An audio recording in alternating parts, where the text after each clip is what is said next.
Hello, Great. hello, Maria. Please go ahead. Hello, Mario. Good to see you on the screen and everyone. Good afternoon. Muy buenas tardes a todos. Thank you for the opportunity to share with all of you our collective ideas regarding design, education, and practice in the emerging economies of the Global South. Today, we will discuss 5 key points regarding urban challenges, urban growth, and urbanization of the Global South, landscape architecture education trends in Latin America and the Caribbean. Mario will share his firsthand experience with successful educational models of the past and how to consider increasing landscape architecture education and practice in Latin America and Mexico specifically. We will also discuss landscape architecture design studios conducted in Mexico City and Colombia and the lessons learned. And finally, considerations for future opportunities that respond to these challenges. And with that, if we could go to the first slide, please. Next. Yes, hello. My name is Mario Schjetnan. It's wonderful to be here back in the second webinar with TCLF and the Cornelia Oberlander Prize, especially with María Bellalta, which I admire very much. She's a wonderful director and Latin American from Chile. So it is great to be here and to be searching into this definitely essential theme of education and practice, especially in the Congress of Global South. So Maria will start, please Maria, start with your, this is the content, urban, that Maria already outlined, urban challenges of the Global South, education, landscape architecture schools, the education model for the creation of, to building up master's degrees in Latin America and Mexico's, landscape in Latin America and Mexico, landscape studios in Mexico and Latin America, opportunities and future. Go ahead, please, Maria. Great. Thank you. Next slide, please, Brenda. All right, so to kick off, the Global South is illustrated here by this red Brent line, which is a social economic model from the 1980s that divides the world into the wealthy global north and the poor global south, based primarily on GDP per capita. The Brent line follows a wavy line roughly 30 degrees north of the north latitude. It circles the globe, dipping south to include Japan, Australia, and New Zealand in the affluent north, while leaving almost all of Latin America, Africa, and Asia in the south. The north is considered highly industrialized with high GDP per capita, gross domestic product, and a high standard of living. Conversely, the south is characterized by lower GDP per capita, heavy reliance on agriculture and resource extraction, and by the manufacturing landscape of developing countries.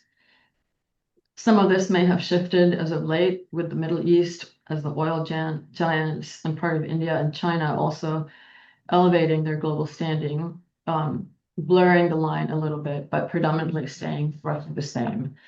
Next slide, please. The global expansion since the 1960s has exploded, as you can see, or experience. Here we can see world population growth today and projected to the year 2050. Today, there are 8.1 billion inhabitants, 4.6 billion who are living in cities, and 1.1 billion who are living in informal areas across the globe. By 2050, these numbers will have increased to 9.6 billion inhabitants globally, 6.6 living in cities, and 2 billion in informal areas. That's an increase of 19% of global inhabitants in the next 25 years. That's a big number. 44% living in cities and 82% in informal areas, the most rapidly expanding settlement patterns, typically at the city perimeters or abandoned city centers, where inequality, lack of basic services, shelter, potable water, and food characterize the living conditions. Across Latin America and the Caribbean, overall population growth is projected modestly at around 12%. However, urban population will surge by over 34%, suggesting rapid urbanization. This also means that informal settlements will also grow by a third, indicating that a significant share of new urban residents will live in informal conditions. Next slide, please. Here are just a few countries, Colombia, Argentina, and Peru, where this growth pattern and inequality syndrome is evident. Peru's urban population is expected to double by 2050. Next slide, please. Brazil, as the most biodiverse country in the world, will grow by at least 11%, severely impacting natural resources and habitat. And Mexico is expected to grow its urban footprint by 22% and its informal settlement area by at least 20%. Next slide, please. And over to you, Mario. Yes, well, we're starting here to express the incredible challenges that this poses in terms of urban design, landscape architecture, participation, accessibility to open space, and these urban explosions all over the urban global south. It is interesting in this chart here to see that, for instance, Mexico City, Sao Paulo follow up very similar conditions of growth from 1950, when there was about 3 million people, to 2025, when it's a metropolitan megalopolis of about 22 million. Curiously enough, this happens also elsewhere in the world. Just to see Lagos, Nigeria, for instance, which was almost 500,000 or less than 500,000 in 1950. You see, going to 1970, there's an incredible explosion of population and urban growth up to the same data of about 22 million. These three cities pose incredible challenges for urban growth, for landscape architecture, for planning in general, for equality in services, and so on. So the next one, please. Yes, just to tell you, for instance, this is the growth also territorially in Mexico City. You know, in 1950, it was 3 million inhabitants. By 2000, it was 19 million inhabitants. And these are projections to 2010, 22 million in the metropolitan area, in the megalopolis, 25 million in 2020, and probably 26 million in 2030. So the challenge in terms of, again, urban equality, open space accessibility, quality of life is what really it's an area of preoccupation, and to see what we can do to accept these challenges. Mm-hmm. Next one, please. For instance, this is also staggering. In a study from 2018 to 2015 in the metropolitan, the megalopolis of Mexico City, it has grown 4,802 square kilometers. That means from 2018 to 2050, the urban area of footprint of Mexico City megalopolis is going to change, is going to grow 220%. This increase will bring urban planning, such as high construction and infrastructure and maintenance costs, as well as environmental and social repercussions. Go ahead, the next one, please. But even more worrying is that this development will decrease in terms of density. You know, as the urban footprint grows, then it will grow in a type of urban conditions of low density, which create more challenges to urban services and infrastructure, and particularly also to open space and planning and city form control and management. Okay, next one, please.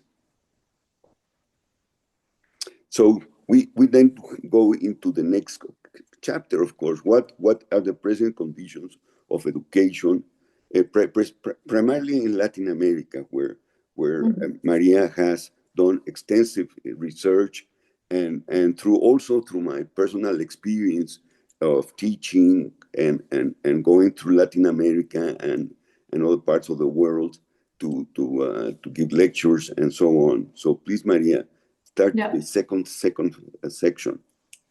Okay, so partly, in great part, to address some of these issues that we've been highlighting, over the last few years, I have been mapping landscape architecture programs, academic programs in Latin America and the Caribbean, as you can see here, with the goal of highlighting the capacity and the impact these programs can have when included in our collective strategies for addressing global environmental and social challenges and opportunities.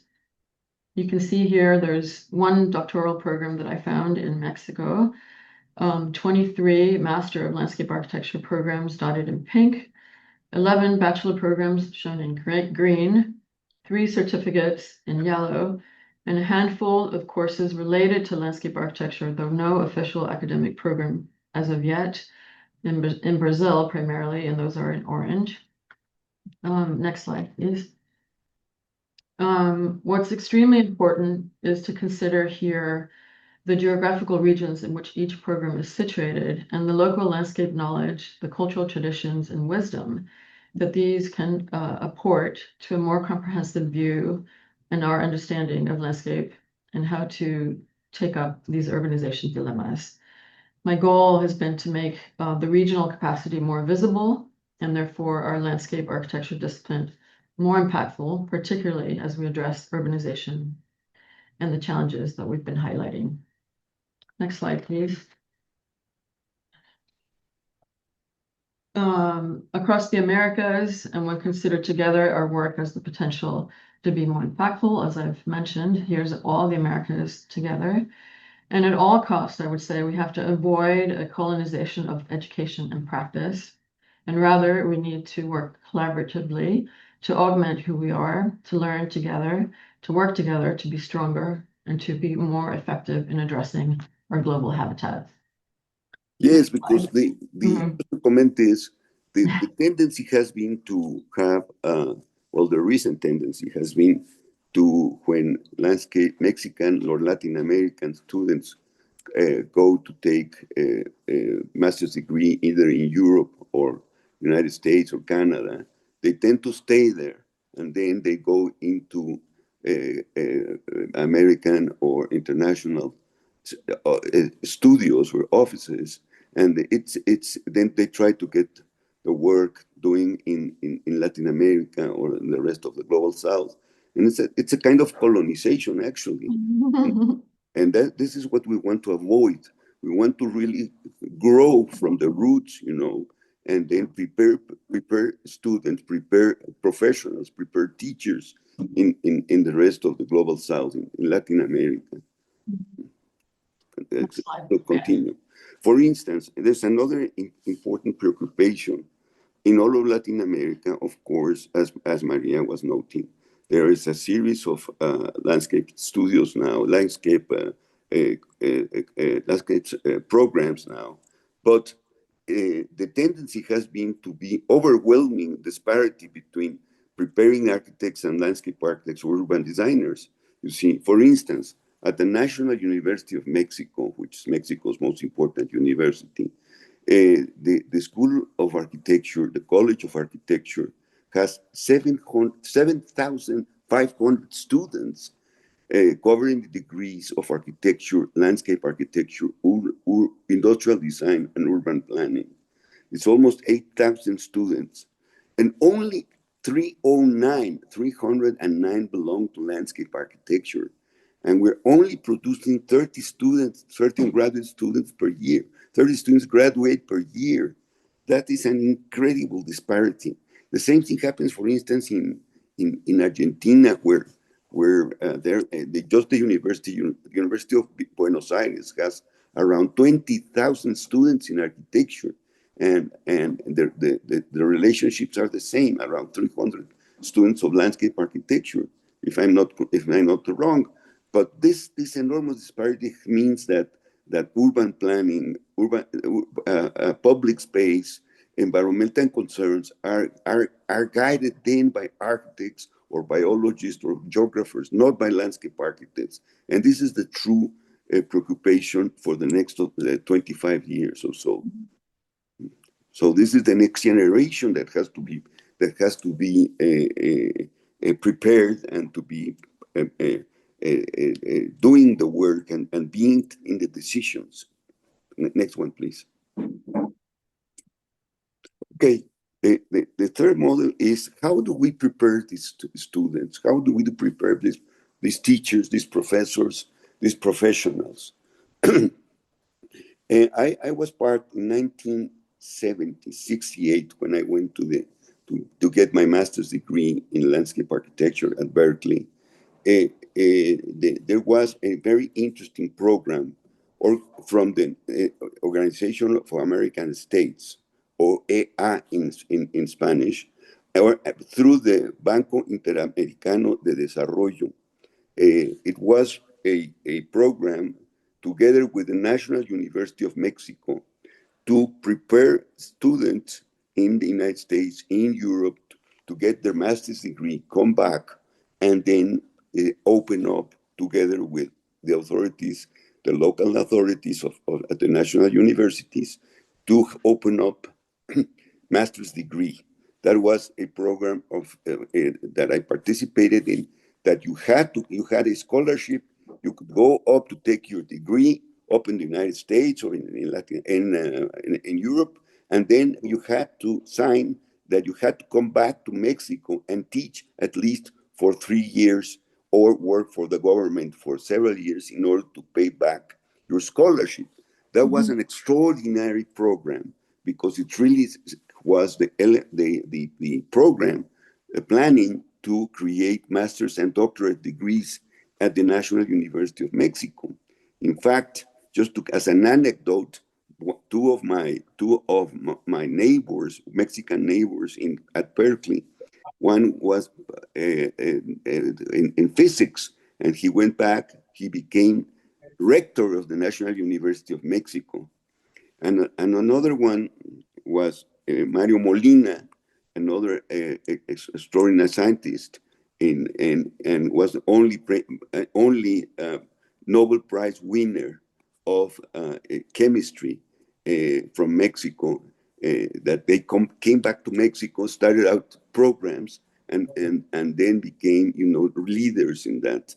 In addition to that, so that model has to be somehow put back together, to help students go to the areas where universities get their PhDs, get their master's degrees, come back, assigned to come back to Mexico, to their countries, to their local communities, and then start up programs and start up teaching with the local transformation, with the local conditions.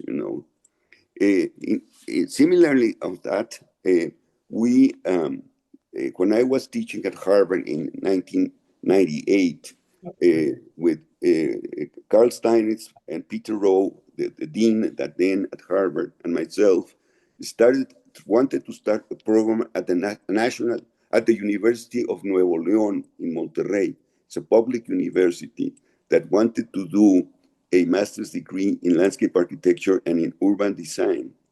The idea was to prepare 3 or 4 students to go to Harvard for a year, have an intensive consideration of an intensive education to get their master's degree in the specific areas of landscape or urban design. Come back, and with the help, the support of people like Carl Steinitz, we wanted to then launch this program in Nuevo León. Unfortunately, it was not possible then because the authorities changed.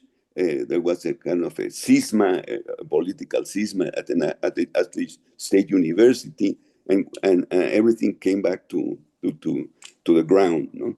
But it was an extraordinary model, between Mexico, between Nuevo León, between Monterrey and Harvard University. In that case, this could be a model for other universities in Mexico or in Latin America to have really the good professors, starting professors, local professors come back and then start programs.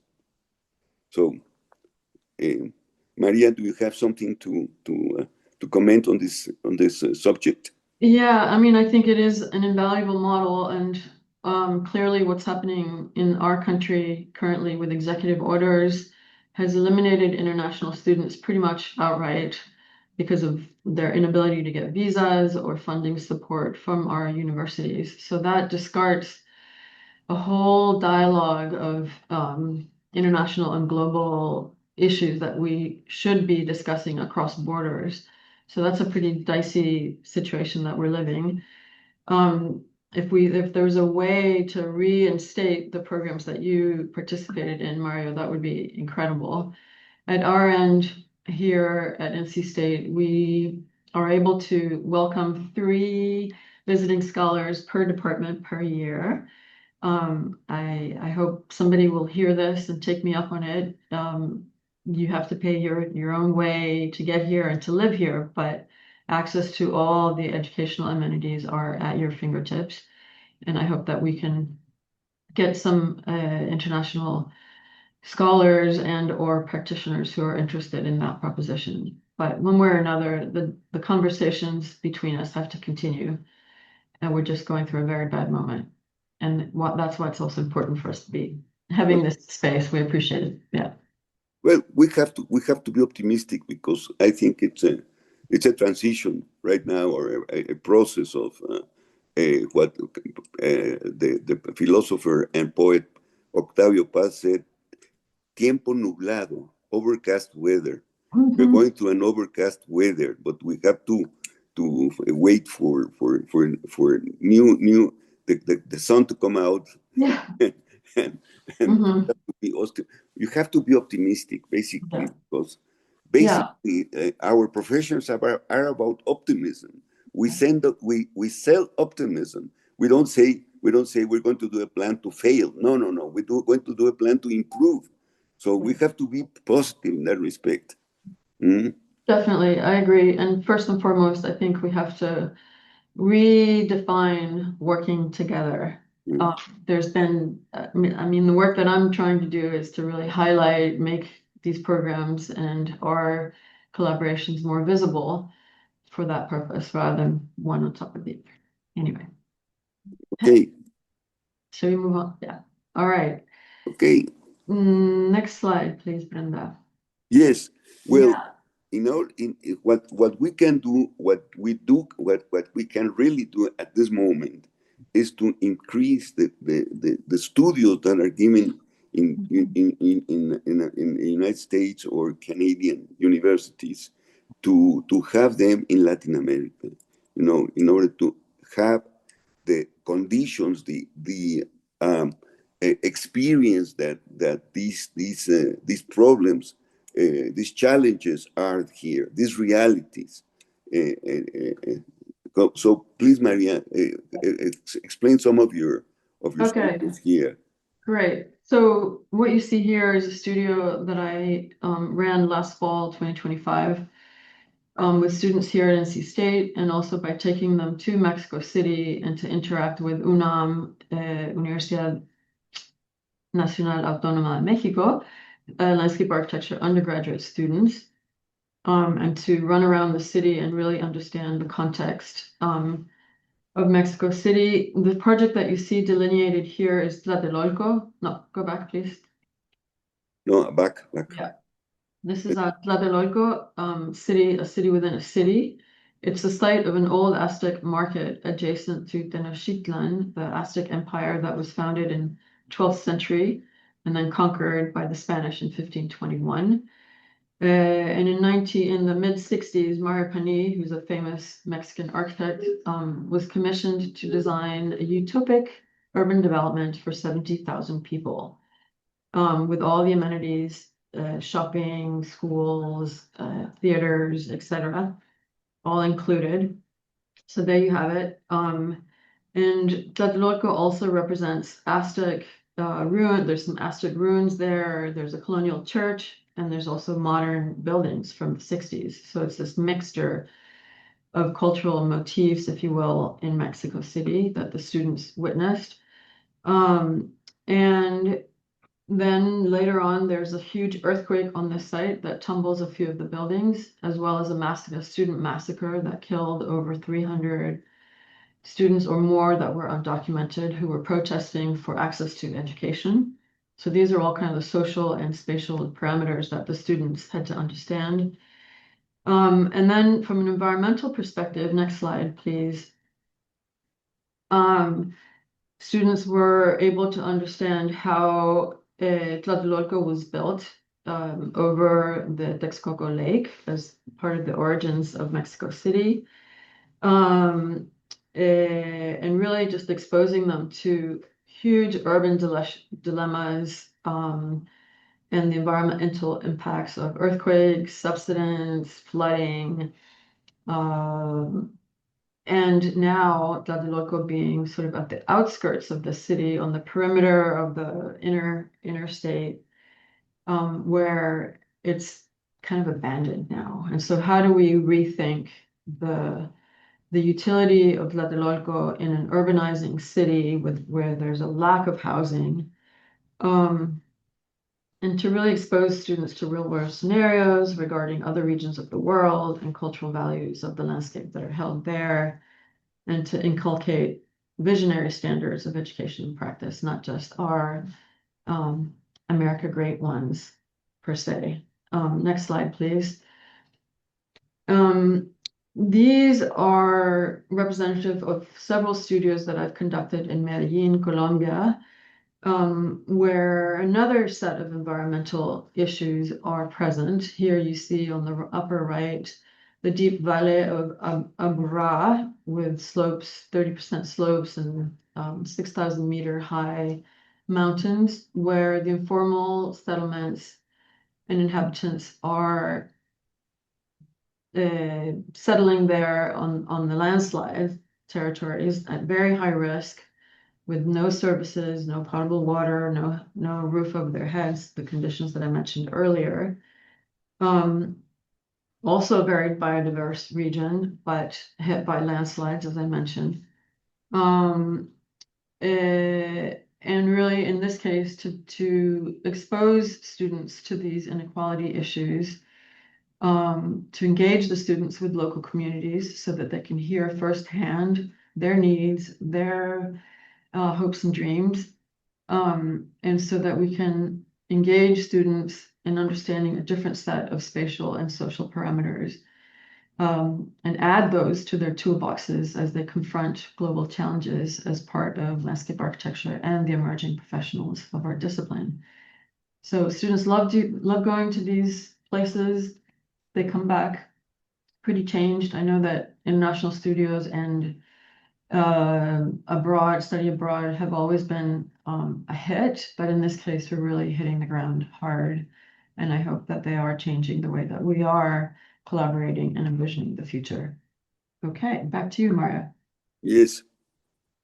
Next one. Yes. Well, I have been teaching in the United States on and off for about 25 or 30 years.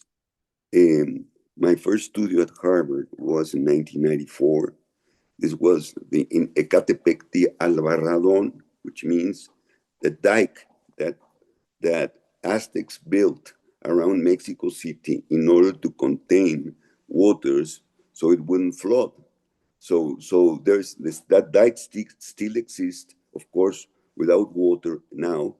And the idea was to trace that dike along all of the perimeter of Mexico City and see what kinds of conditions they were in terms of urbanization, open space, and possibility of parks, et cetera, et cetera. So this was an interdisciplinary studio, which was very wonderful, very successful.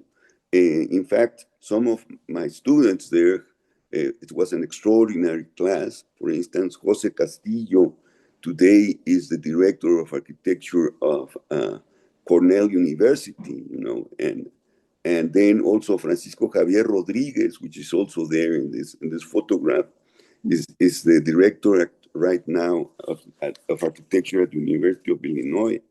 There you can see also there another extraordinary landscape design and theoretician, which Jane Amidon was also my student, and again also Hope Hansbrook is there too. She's looking down to the floor. Hope right now is director of landscape architecture program at UT Austin. So this was an extraordinary class, that we had so much fun in this studio, and I still have relationships with all of them, people from Latin America, people from United States, people from other parts of the world. You see, so, from the East and so on. So all of the studios that I have done along the 25, 30 years that I have taught in the United States have been about Mexico, because I want them to say, I tell them, if we go to Mexico, it looks like four-fifths of the world. You see, 1/5 is like Maria was saying, the north, the rich north, but 4/5 of the world looks like Mexico. So in other words, if you understand the complexities, the contradictions, also the deep cultures that are within our countries, then you will start to understand when you have an international project, you will stand where you are. Next one, please. This is another studio that I did at Harvard in 2005. Is in Monterrey, Mexico. This is the third largest city of Mexico and an industrial hub and a very important city. The Monterrey is embedded in a very close basin, forming 3 rivers. So it's called Tres Ríos. Monterrey, Mexico City, a Mexican city and landscape in transition. You see, Monterrey is changing very much because it's a very important city today in industrial development and in high technology, great universities, and so on. So we did the studies, which nobody had done, in Monterrey, about really from a regional landscape point of view, what happens with these 3 rivers. There have been enormous floods. People have died about these floods, from these floods, etc., etc. So the conditions, actually formed the city. These 3 rivers formed the city itself.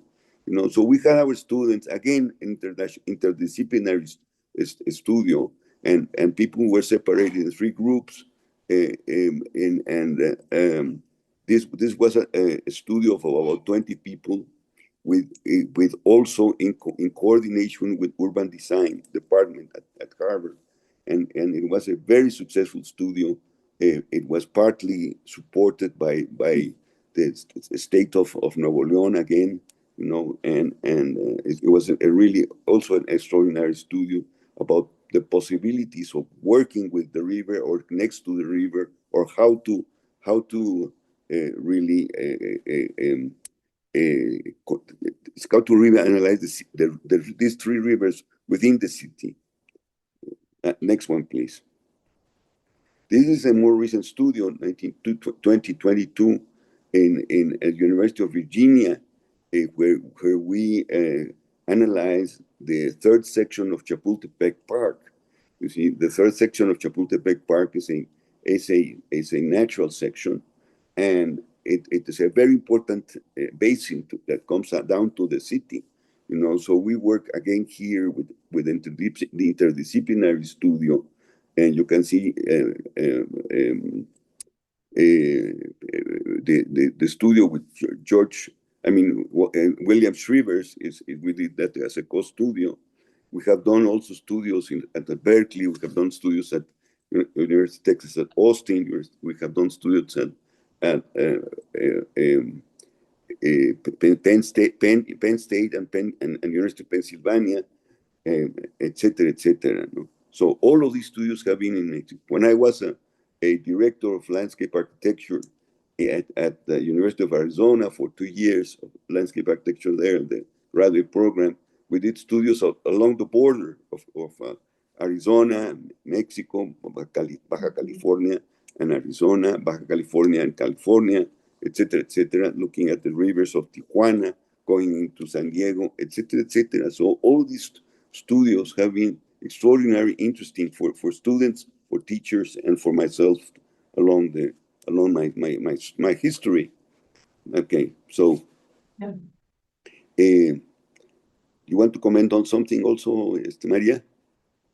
I just want to comment on how grateful I am to have this opportunity to have this chat with Mario and with all of you, since we are situated across those borders that you just mentioned, and how important it is for us to do more of this, because of all the issues that we're pointing out and just the value that it has for us to grow the way that we envision the landscape and the way that we should shape it.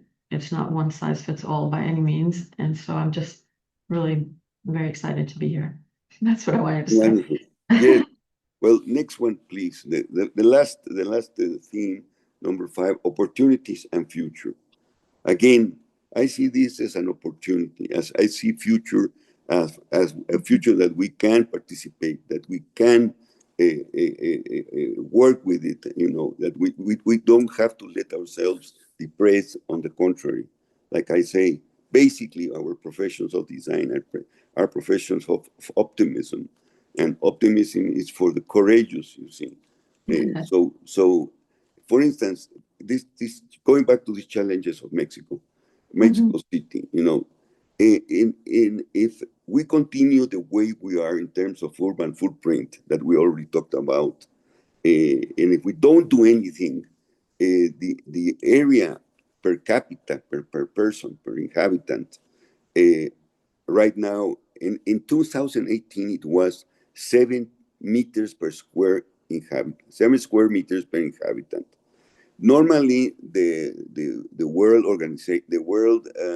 Health Organization says that there has to be 20 square meters per inhabitant to have a good environment, a clean environment, a sanitary environment, healthy environment. So right now we have, in 2018, we had 7 square meters per inhabitant. If we don't do anything, it will go down to 6.3 meters per square meters per inhabitant. So in 2018, I did a study of Mexico City and of what the existing conditions of metropolitan parks were not in Mexico City, in the metropolitan area of Mexico City.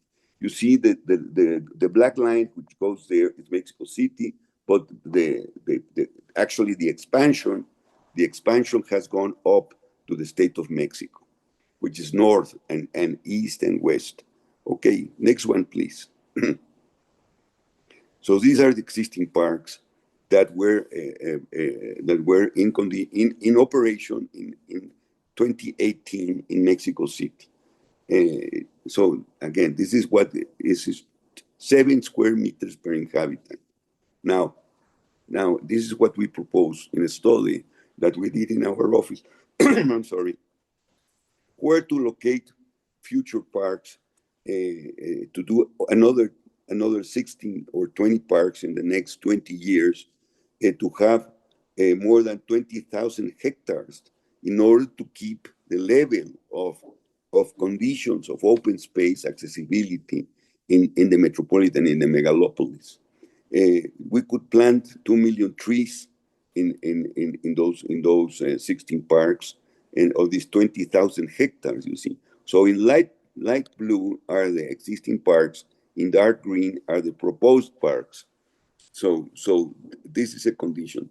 But the condition is only not to be only big parks. I mean, of course, the large parks are the most important because are the ones that form the city, that establish rompimientos, breakings between the continuous urban form, the continuous footprint, and that's the way to break and public large regional or metropolitan parks form the city itself.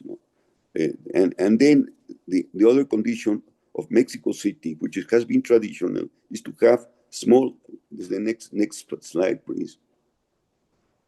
We need to have 100 more small parks.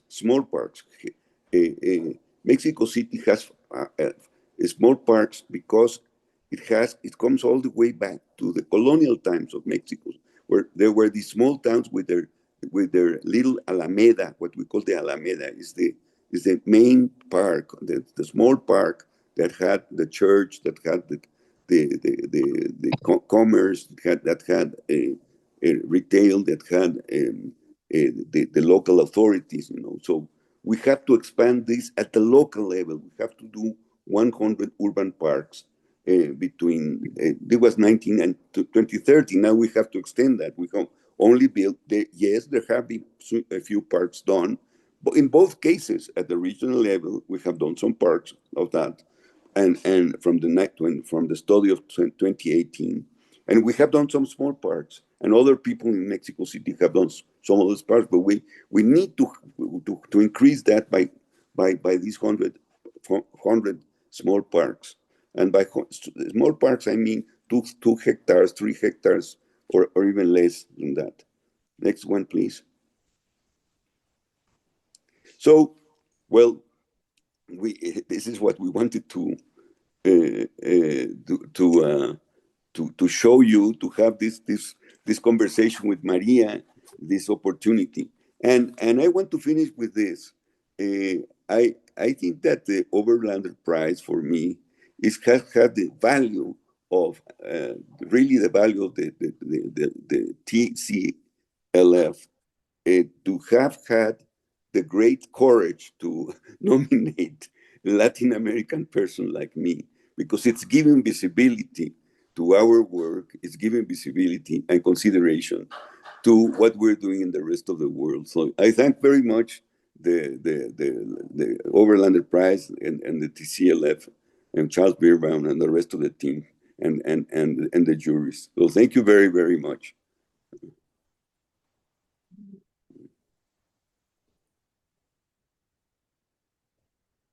So I read a few questions. Thank you. But I just wanted to say real quick, I read in there that there was a typo about question 3. Yes, it's not promote, it's prevent colonization. Definitely prevent. Yes. And the other thing, I wanted to send a shout out to Angelica, who's from Mexico City and is here in North Carolina. Hola, Angelica. And also to Ignacio Bunster Osa. Hola, Ignacio. Oh, Ignacio, fantastic. We have known Ignacio for years and years. Yeah. And Mafe, oh, there's so many. Thank you. And Margarita, I see lots of people here. David Myers. Wow. Thanks, you guys, for being here. We appreciate the companionship and Ron, and so anyway, Mario, are there questions that you would like to take here? I don't see them. I'm sorry. Where can I see them? More than anything, I see, will there be a copy? I think this is being recorded, so you can see this. Somebody says, is somebody asked there, I think, if they can take, if they can't copy these slides or this information. From my part, absolutely. Yeah. I don't know if from your part, Maria. Yeah, from my part, absolutely. I would just ask that you credit, please. Exactly. This is being published. Some of this work is being published. Somebody also asked for the Tlatelolco project. I am in the process of publishing a semester manuscript for the study, and I'm happy to share it electronically in the next month. So if you just reach me, you can find me on the NC State website. I'm happy to share a copy of that. And I also wanted to point out, when you were talking about 7 square meters, Mario, in the city, for us up here, that's 70 square feet. That's really Yes, 70 tiny. square feet. Yes. That's the size of a closet. Yes, exactly. Per person. That's what we have right now in the Mexico City metropolitan area in terms of the parks. Most of the parks are in Mexico City.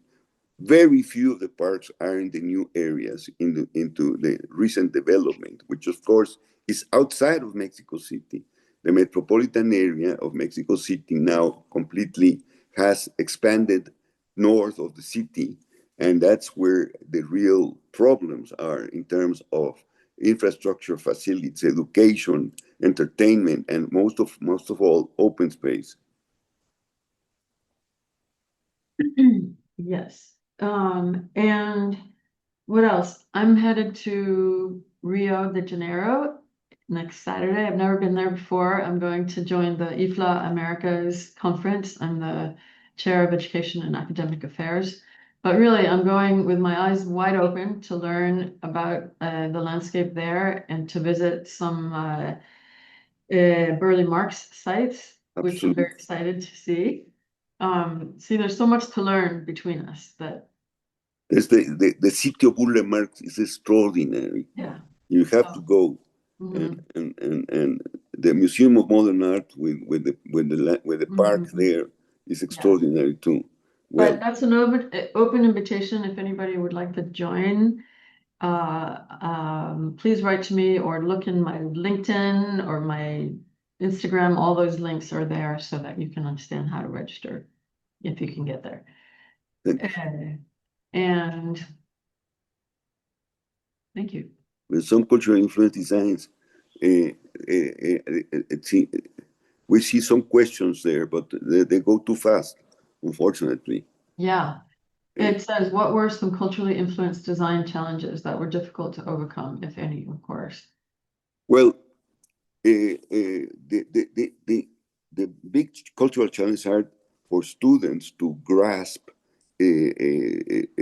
fast enough the layers that exist in our countries, particularly in Mexico, of different cultures, and all those impacts of those layers and on the land. No, you see something that is a mound, and well, that mound may be an Aztec ruin that has not been excavated or so, like the Albarradon, the dike. Of course, the dike was not important; it just was a dike.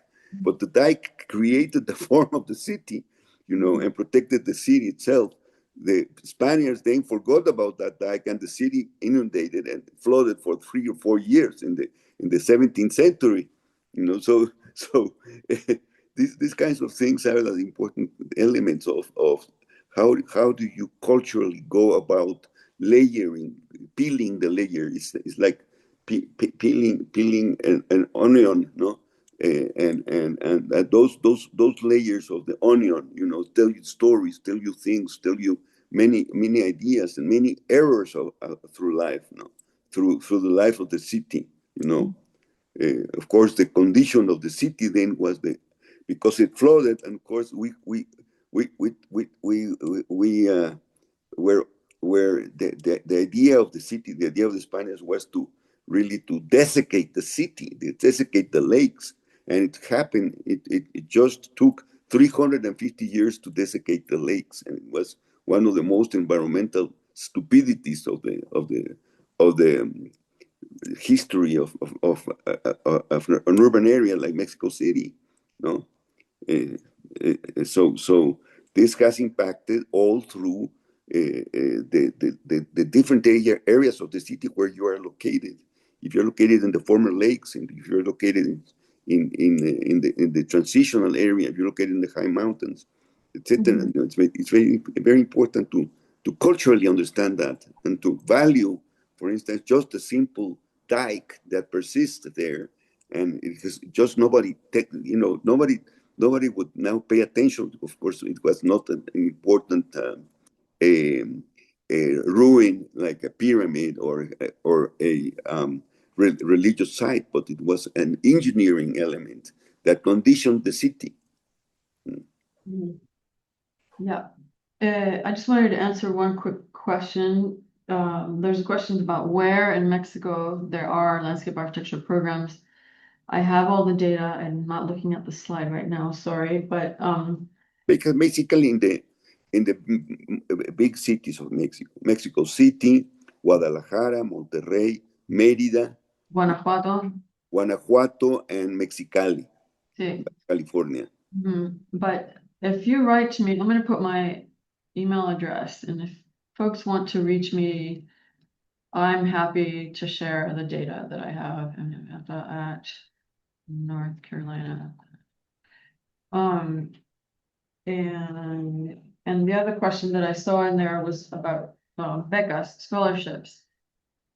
And as I mentioned earlier, and as part of the cloudy weather that we're having, Mario, it is very difficult for us to disperse scholarships to international students, partly because the university has limited our ability to offer long-term scholarships as opposed to one semester scholarships.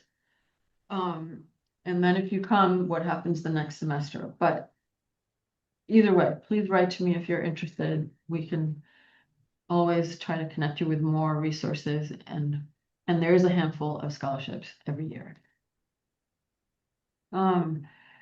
And I don't think I saw any other questions.